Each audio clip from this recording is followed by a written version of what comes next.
Hey, this will be a video showing y'all how to make an existing tin surface. So if you come over to your Prospector tab in your tool space, just right click Surfaces, Create Surface. You can name it EG or ET, existing grade.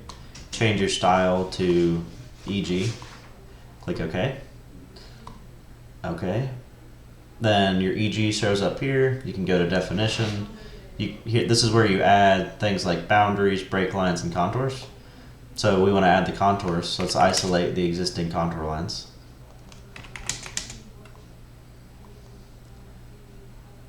Right click Contours, Add, click OK, select your contours, and then there's your surface. Put it on CZ10 existing surface, and then over here, double check that this makes sense, that your existing grades range from 1034 to 1166, which makes sense in this scenario.